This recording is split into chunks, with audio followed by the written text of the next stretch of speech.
سچائی کمزوروں کو پسند نہیں آتی، سچائی غلاموں کو پسند نہیں آتی۔ سماجوادی کی تائید اور سماجوادی بی جے پی کو نہیں ہرا پائی تو آپ بی جے پی کے دم چھلے بن گئے۔ حق سے دور رہو اور اکھلیش کو قریب کرو۔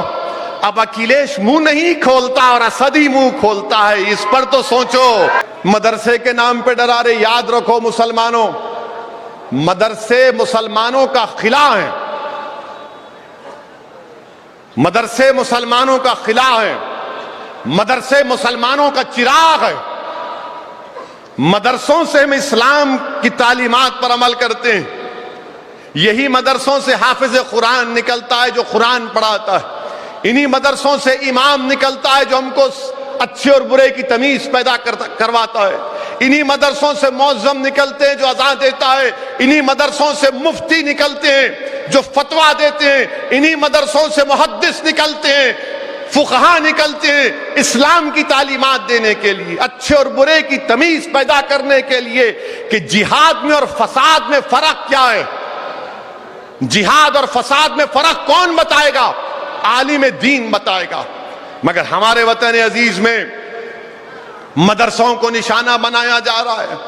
میں نے پہلے بھی کہا اور آج بھی کہہ رہا ہوں کہ مدرسے کا جو سروے اتر پردیش میں ہو رہا ہے میں اس کو کنڈیم کرتا ہوں۔ آپ مدرسوں کا سروے کیوں کر رہے ہیں؟ کوسچن نمبر 9 کیا ہے اور اس کے بعد کے کیا حالات ہوں گے؟ میں تو اپنی بات کرتا رہوں گا، مگر جو لوگ آج مجھ پر تنقید کر رہے ہیں کہ اویسی تم اتر پردیش جا کر الیکشن کیوں لڑے، ارے بتاؤ آج مدرسوں کا سروے اتر پردیش میں ہو رہا ہے، وفد کا سروے ہو رہا ہے، کہاں گئے آپ لوگ؟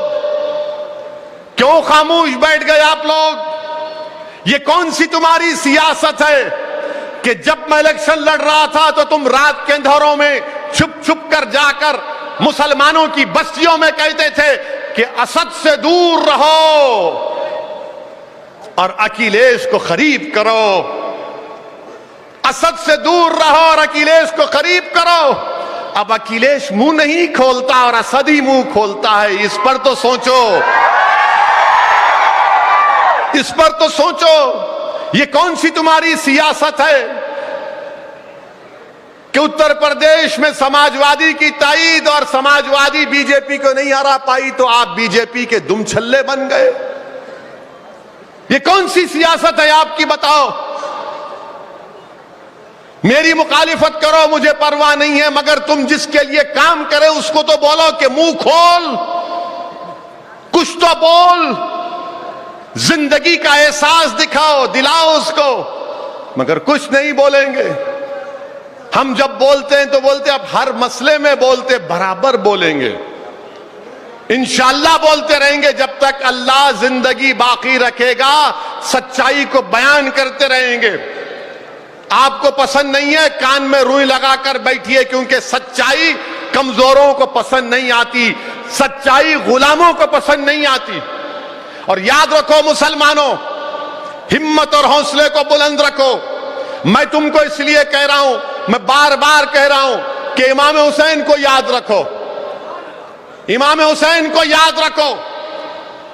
صبح قیامت تک دنیا امام حسین کو یاد رکھے گی، اور صبح قیامت تک یزید پلید کہا جائے گا۔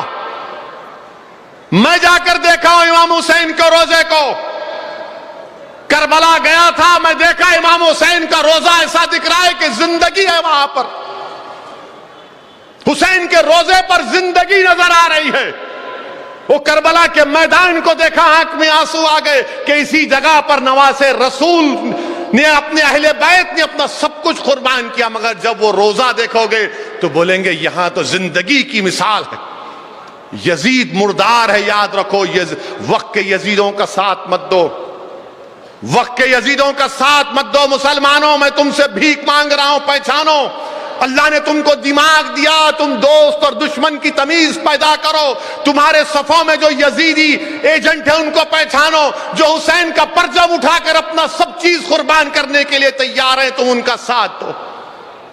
اگر اویسی خراب ہے تو اویسی سے اچھے ایک لیڈر کو بنا لو، اگر اویسی میں تھوڑی بہت سچائی ہے مجلس میں تو ساتھ دو، مگر ان یزیدیوں کو پہچانو، وقت کے یزید کا ساتھ دو گے تو پھر وقت کا فرعون اور نمرود مضبوط ہوگا. یزیدیوں کو نکالو تو وقت کا فرعون اور نمرود خود بخود کمزور پڑ جائیں گے. میرے عزیز دوستو اور بزرگوں، آپ جانتے ہیں کہ ملت ٹائمز کو آپ کی ضرورت ہے، ہماری آپ مالی مدد کریں.